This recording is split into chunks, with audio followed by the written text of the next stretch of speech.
Good afternoon po mga ka-diskarte, mga ka-farmer, ka-hydroponics, katanim. So magandang hapon po sa inyo. Mga farm update lang po tayo. So dito, may ginagawa tayo ngayon. Actually, pipito pa lang ata itong nabutos ko. 1, 2, 3, 4, 5, 6, 7. Kasi tatanim po tayo dito ng red lady papaya. Okay, umorder na po tayo. Diretso po yan dyan. Hanggang dun sa kabilang side din siguro maglalagay tayo. So marami-rami, 20 po eh. Okay, baka madagdagan pa. Pero bukod doon, pinagtatawanan tayo kasi nagtatanim tayo ng damo. Ito ay damo para sa iba pero ang tawag po dito ay blue ternate. Okay, blue ternate o yan. Yan. So kung makikita po ninyo, maganda yung blue ternate natin dito kasi double petal siya. Ayan, yan ang blue ternate. Maraming benefits po yan. Hindi ko na po sasabihin. Search na lang po kayo. Maraming tutorial sa YouTube po. Kaya binakura natin ito konti dito. Hindi naman buo hanggang dyan lang para may pagkalatkatan po sila. Yung blue ternate po natin. Marami yan. May bumibili po niyan kaya nagtanim po tayo ng ganyan mga kadiskarte. So pinagtatawanan lang tayo pero pag dumami po ito, naging maganda po ito. Tsaka ko po sasabihin kung magkano ang presyo po ng bulaklak. Binibili po nila. Dried po Siyempre ha-harvestin mo, ibibilad mo. Tsaka bibilin po nila. Marami po yan. Ayan Buhay na po. Okay, yung iba, kinuha lang po natin just pakalat-kalat. Tapos marami po tayo dito, hindi ko pa naayos. Pero marami po yan. Ayan. Okay, marami po. Dito rin sa kabilang linya. Ayan Tapos ito po. Yan. Blue ternate po lahat yan. Okay. So yan ang mga pinagagawa natin ngayon sa pagod na pagod ang init. Tapos yung natin ubos lahat.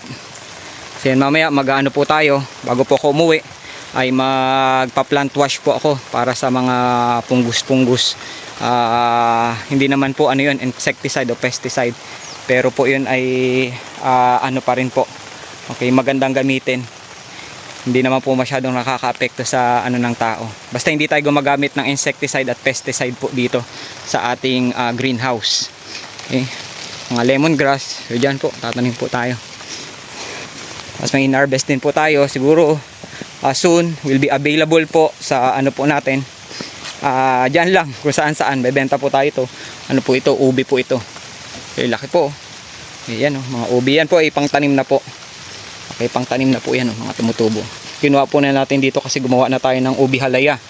Okay, marami po dito sa natin. Okay, sa lote natin. Ito daming ubi. Okay, muulan na po mga kadiskarte. Tapos ito rin, mayroon na tayong balon dito. Walam kung makita nyo pero malalim po ito kasi mula po dito ay hanggang sa baba ay 38 na ganito po kataas 38. Ang lusob ang tawag po nila. Okay, ganyan 38 ang lalim kasi ang tatlo po niyan sobra ng 1 meter. So 38. So himigit kumulang 15 meters yung lalim po. Okay. So yan, magulo po sa farm ngayon kasi naglilinis tayo. Kaya laging busy po tayo. Okay. Yan ang balon po natin. May tubig na po pero more on na lang po yan. Pang stock. Pag sana sunod-sunod 1 week na tuloy-tuloy ang ulan.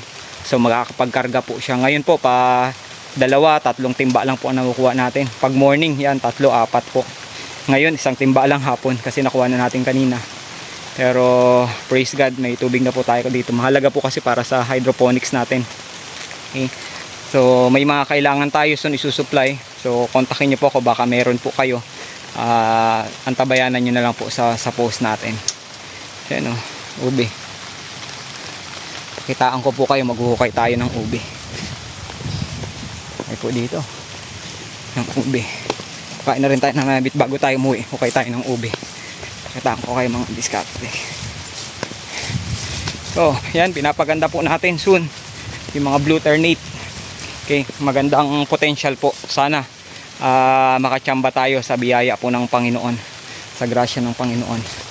Okay. Dito ako kumuha ng mga seed kasi may mga sinidling po ako okay, na blue ternate. Yung tinanim po natin doon. Yung iba. Dami pong ubi dito. Dito sa kagubatan na yan. Yung ubi po ay puti. Yung ubi puti. Alamin nyo po yung ubi ay natutulog po ito. Yan Yan, ubi po yan. Yan, yan, yan, yan dahon na yan. Ubi yan. Kung saan saan tumutubo, oh. Ayan, oh. Ubi yan. Okay. Dami, hinagis ako dito ng mga ano eh. Ito, ubi po yan. Yan, ubi. Okay, marami po. May nakita ko dito maganda-gandang ano. Hanapin natin. Okay. Dito sa loob. Basta pag ganyan na po yung ano niya, makikita po ninyo pag hinanap natin yung puno. Pag ganito nakataba yung yan, parang daliri po na natin. Yan, kita po ninyo. Ito yung sanga ng ubi. Yan yung dahon niya. Pag hinukay po natin sa puno yan, malaki po yan. Okay, kain ko po. Hanapin ko lang. Okay, para may reference po kayo. Okay. Sabi pong ubi dito, ito ubi po yan, oh. Pero maliit pa po yan. Kaya hanapin po natin yun. Yung isa. Yan. Yun. Gumagapang doon sa baba. Naku, nandun sa likod. O, maraming langgam pa. Pero bigyan ko na lang kayo ng sample dito. Okay. May sample dito. Ayan, dami oh. May mga nahukay na kasi ako dito eh. Okay. Ayan oh. Pero dito meron na. Hukay na lang, papakita ko po sa inyo. Yan oh, mga ubi rin po yan. Maraming ubi dito sa bundok. Okay. Tingnan natin kung magamit natin. Benta tayo ng murang hubi alaya lang. Ayan oh. Ubi po, nahukay na. Hindi lang tinuloy. O, tutuloy po natin. Okay, balikan ko po kayo pag nahukay na. Hingal kabayo tayo. Buhay taga-bundok. Buhay farmer. O, ito na. Hukay na natin. Basta sinabi ko sa inyo, diskarte nito. Pag ganito, yung ugat niya. Yung ano niya, tubo niya. Sinlaki ng daliri. Ayun yung ano niya, katuloy niya. Pinutol ko na. Pero yan po, laki, di ba? Pero kasi ang ubi po, natutulog yan kahit 1 taon, 2 taon. Parang mamamatay siya pero tulog lang siya. Ngayong umulan, mga ilang linggo na pong umuulan, mainit, umuulan paghapon. Ngayon kanina umuulan, ngayon nawala na naman. Sabi ko nga sana tuloy-tuloy kahit 1 linggo. Pero yan nagkaugat na siya. Gagawin po dyan yung bandang taas, puputulin, chop-chopin. Tapos yun ang itatanim. Tapos after a year, ganito daw season ng pagtatanim, tapos December harvest. Pero ito hindi natin alam kung ilang taon na. Okay, kunin natin. Ganyan lang, pag na lumambot na, uga-ugain nyo. Bubukas na siya. Actually, naputol pa po ito. May mga putol pa. Ayan kunin muna natin, labas muna natin to. Okay. Okay. Paano ba ipepesto? Okay.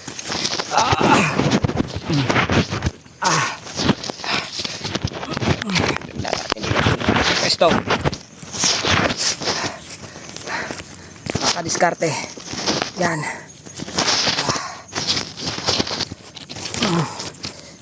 Yan nagkakaugat na kasi mabubuhay na siya ulit. Ilang weeks na tulog. Yan. Yan natin. Makadiskarte yan siya. Napakabigat.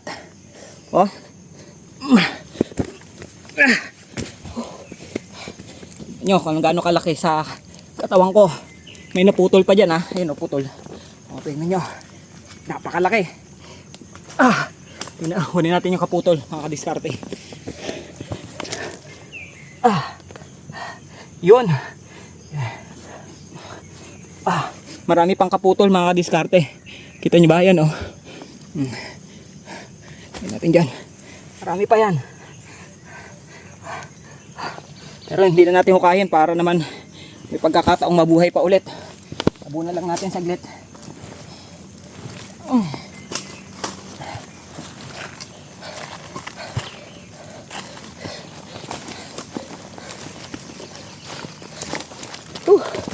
Grabe.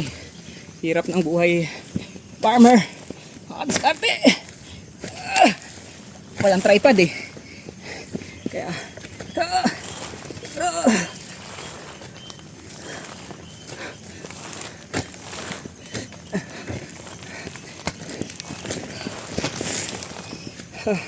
yan, makadiskarte.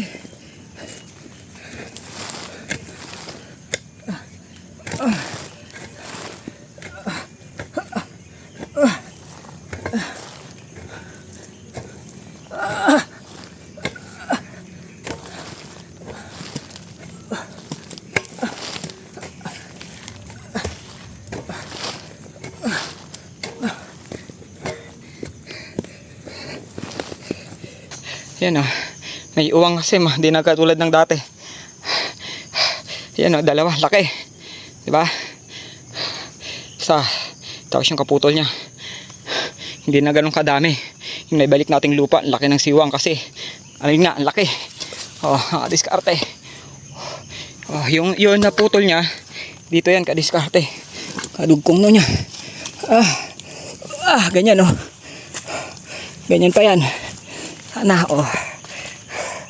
diba? Mga tawag po dito, mga tupit. Okay, mahigit 2 ruler po. So yan, diskarte. Kaya pag-ukay ng ube, marami dito. Masipag ka lang. Wala ngayon dahil wala tayong pera. Gawin nating ubi alayan. Benta natin. Yung iba binibenta 120, 100. Pambira. Benta natin 50 pesos lang per tab. Okay, so order na kayo mga nasa vicinity area lang po ng Lawag. Okay, free delivery pa. Okay, pagod na pagod. So mag-spray na po ako ng ngayon. Alas 6 na. Spray na po ako, maliwanag pa. Kanina umulan, ngayon wala nang ulan na naman. Okay, spray muna po ako ng plant wash. Okay, para matabo yung mga tawag dito white flies. Okay, dun sa mga lettuce natin. Okay, plano natin extension. Wala na tayong pera, pero by faith papalain tayo ng Panginoon. Bus na rin yung natin, kokopit. Okay. Mga binoffer natin. Uy, sorry. Ayun ube yung mga ganyan kapatid, puputulin mo yung bandang ibabaw, satanim mo na. Yung tag-ulan, tumutubo na sila. Okay. White ube po ito pwede ko tawang sabihin na wild. Okay, wild na ube. God bless you. Purihin ng Panginoon. Yan work hard, work smart. Pinoy Diskarte. God bless you.